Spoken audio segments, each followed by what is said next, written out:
London, fully vaccinated travellers from the United States and much of Europe will be able to enter England and Scotland without quarantining starting next week, UK officials said Wednesday, a move welcomed by Britain's ailing travel industry.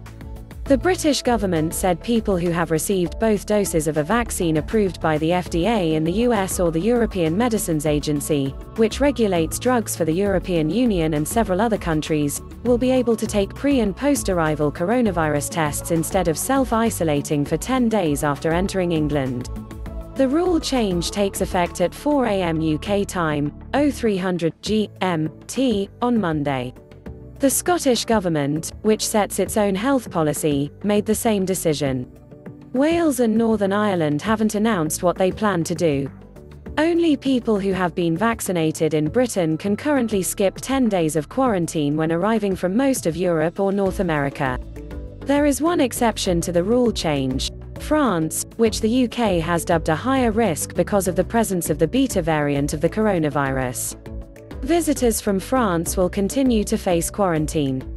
Heathrow Airport Chief Executive John Holland-Kaye said the government had made the right decision. British Airways also welcomed the move, but urged the government to go farther and ease restrictions on visitors from more countries.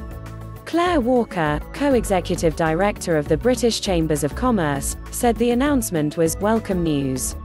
The long-term recovery of our entire economy also depends on reopening the UK to the two-way flows of people and trade, she said. The change hasn't been universally reciprocated.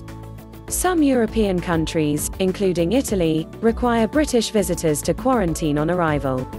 The US this week announced it is keeping a ban on most international visitors, and has advised Americans against travel to the UK, citing a surge in infections driven by the more contagious Delta variant of the virus. Virgin Atlantic Chief Executive Shai Weiss urged the US to end its travel ban and for the UK to go farther in opening up international travel. Weiss said, a continued overly cautious approach towards international travel will further impact economic recovery and the 500,000 UK jobs that are at stake. British Transport Secretary Grant Shapps said he expected the US to ease its travel restrictions. "We can only set the rules at our end," he said. "We can't change that on the other side, but we do expect that in time they will release that executive order, which was actually signed by the previous president, and bans inward travel."